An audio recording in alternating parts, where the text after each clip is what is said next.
राधे राधे मित्रों। अब हम मैग्नेटिक प्रॉपर्टीज के बारे में बात करते हैं। बहुत ज्यादा इम्पोर्टेंट है। ये टेबल पहले एनसीईआरटी में थी, अब नहीं है, बट काफी इम्पोर्टेंट है। तो डायमैग्नेटिक सब्सटेंस के लिए ससेप्टिबिलिटी नेगेटिव होती है, पैरामैग्नेटिक के लिए पॉजिटिव होती है, फेरोमैग्नेटिक के लिए 1 से बड़ी और काफी ज्यादा होती है। बाकी चीजें आपको आसानी से समझ में आ जाएंगी। अब डायमैग्नेटिज्म की बात करें तो हमने पहले ही भी देखा था कि जो डायमैग्नेटिक सब्सटेंस होते हैं वो मैग्नेटिक फील्ड के अपोजिटली मैग्नेटाइज्ड होते हैं।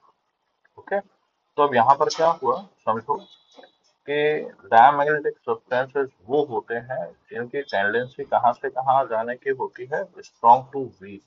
उसका कारण क्या है कि ये मैग्नेटिक फील्ड के अपोजिटली मैग्नेटाइज हुए, इनकी ससेप्टिबिलिटी नेगेटिव होती है। ठीक है, इसलिए ये मैग्नेटिक फील्ड से रिपेल करते हैं। तो अपने अगर किसी मैग्नेटिक फील्ड में आपने डायमैग्नेटिक सब्सटेंस रखा तो फील्ड लाइन जो है रिपेल होंगी। उसका कारण है ससेप्टिबिलिटी का नेगेटिव होना। ओके। तो जिसकी वजह से क्या होता है समझो, field inside the material is reduce, थोड़ा कम हो जाता है। भले ही ये रिडक्शन काफी कम हो, बट कम हो जाता है। अब when a diamagnetic bar is placed in non-uniform magnetic field तो ये हाई से लो फील्ड की तरफ मूव करती है। अब जो समझा रहा हूँ काफी इंपॉर्टेंट है, ध्यान देना। डायमैग्नेटिज्म होता क्यों है उसके बारे में समझते हैं। हमने सर्कुलर पाथ इमेजिन किए हॉरिजॉन्टल प्लेन में, और उसमें इलेक्ट्रॉन रिवॉल्व कर रहे हैं। तो इस तरह से हमने दो सर्कुलर पाथ लिए। अब ये इस तरह से मूव कर रहा है और ये इस तरह से, मतलब एक क्लॉकवाइज और एक एंटी क्लॉकवाइज मूव कर रहा है। इसकी वेलोसिटी इस तरफ है, ये एफ थी, सेंटर की तरफ न्यूक्लियस का सेंट्रीपिटल फोर्स। और जब ये इलेक्ट्रॉन उधर जा रहा है तो करंट इस तरफ फ्लो होगी, कन्वेंशनल करंट। तो इसका मैग्नेटिक मोमेंट जो होगा वो इस तरह से डेवलप होगा। ओके। दूसरे वाले में इलेक्ट्रॉन ऐसे मूव कर रहा है तो उसकी कॉरस्पॉन्डिंग करंट उल्टी होगी, और यहाँ पर मैग्नेटिक मोमेंट ऊपर की तरफ होगा। तो देखिए, हर एटम में इलेक्ट्रॉन्स होते हैं। अब इलेक्ट्रॉन एंटी क्लॉकवाइज या क्लॉकवाइज कैसे भी मूव कर सकते हैं। ठीक है, अधिकतर पेयर में होते हैं। तो यहाँ पर मैग्नेटिक मोमेंट इस तरह से मूव करने वाले का मैग्नेटिक मोमेंट नीचे आया, और इस तरह से मूव करने वाले का मैग्नेटिक मोमेंट ऊपर आया। तो आपके पास में अगर एक्सटर्नल मैग्नेटिक फील्ड जीरो है तो नेट मैग्नेटिज्म जीरो है। लेकिन अब आप क्या कर रहे हो, अब आपने सेम मटेरियल पे मैग्नेटिक फील्ड नीचे लगा दिया। देखिए डायग्राम अभी तक सब सेम थे।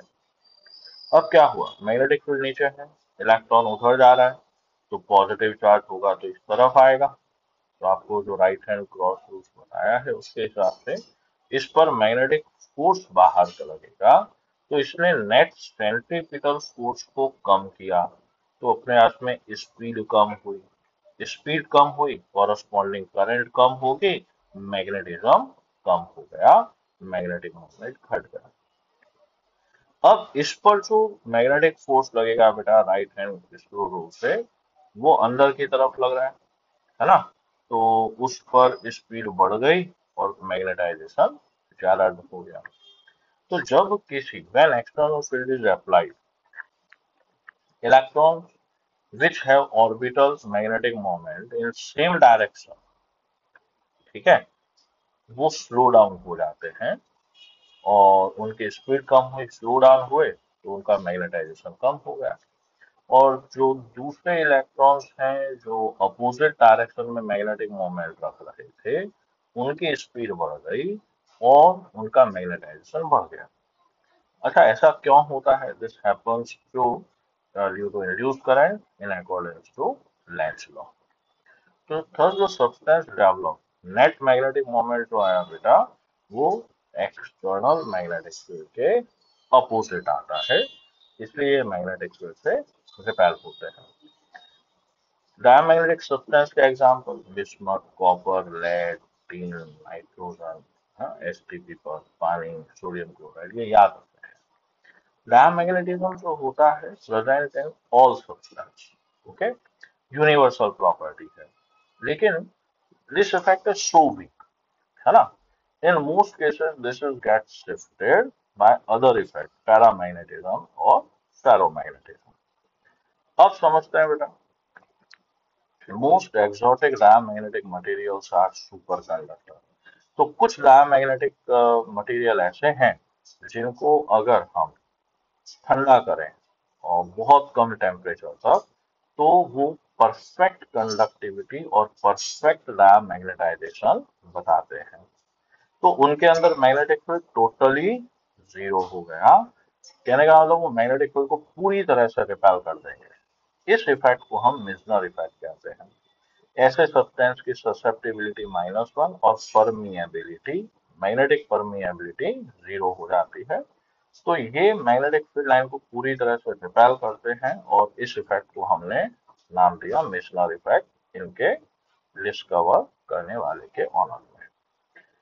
ये फिनोमिना है ना, this concept is used in running magnetically levitated super fast trains. तो काफी इंपॉर्टेंट चीज है बेटा। ठीक है, चलिए आज यहीं तक करते हैं और अगले वीडियो में हम पैरामैग्नेटिक सब्सटेंसेस की बात करेंगे। राधे राधे।